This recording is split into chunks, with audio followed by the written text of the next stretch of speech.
Corona के कारण देश के कई हिस्सों से अपने घर लौटे बिहारी कामगार अब काम पर वापस जाने के लिए बेकरार हैं। पंजाब, हरियाणा, दिल्ली, गुजरात, हिमाचल सहित देश के अलग अलग राज्यों में सालों से काम करने वाले बिहार के कामगार आज घर बैठे हैं। पिछले 4 महीनों से अधिक समय से उनके घर का चूल्हा ठंडा पड़ा है। उनकी आमदनी का स्रोत सूख गया है।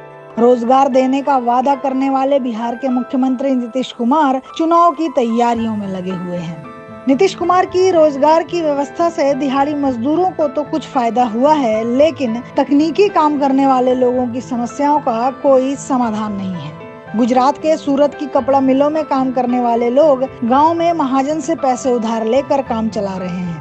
उनके पास काम पर वापस आने के लिए फोन आ रहे हैं, लेकिन संसाधन के अभाव में ये लोग वापस नहीं जा पा रहे। पटना से सूरत जाने के लिए ट्रेनें कम पड़ गई हैं।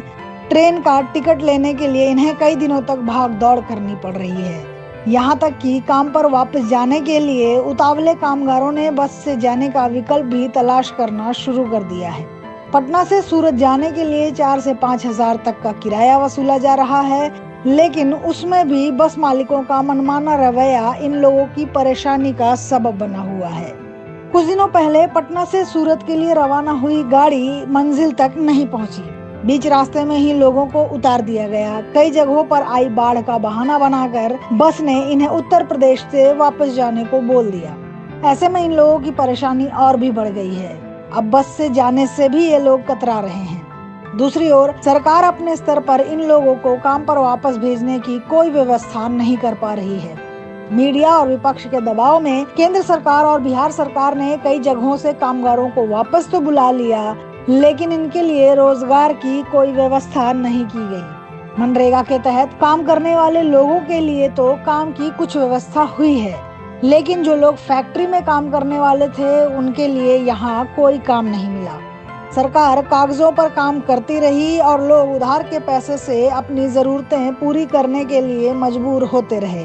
अब इनके ऊपर कर्ज का बोझ बढ़ गया है। कर्ज के बोझ तले दबे इन कामगारों को उधार देने में भी लोग कतराने लगे हैं। पहले के पैसे का ब्याज चुकाने में असमर्थ इन कामगारों की बेरोजगारी और मजबूरी ने कोरोना के डर को खत्म कर दिया है।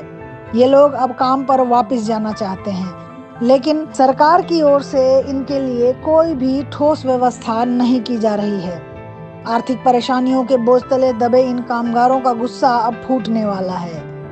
अगर कुछ दिनों के अंदर कामगारों के काम पर वापस जाने की व्यवस्था नहीं की गई तो इनके लिए सड़क पर उतरने के अलावा कोई दूसरा रास्ता नहीं बचेगा। अगर आपको हमारा वीडियो पसंद आया हो तो इसे लाइक करें, इस चैनल को सब्सक्राइब करें और हाँ, बेल आइकन भी दबाएं ताकि आप तक हमारे वीडियो की नोटिफिकेशन पहुंचते रहें। हमसे जुड़े रहने के लिए अपने सुझाव हमें कमेंट बॉक्स में देते रहें। हमें आपके सुझाव का इंतजार रहेगा। हमारे साथ जुड़ने के लिए धन्यवाद।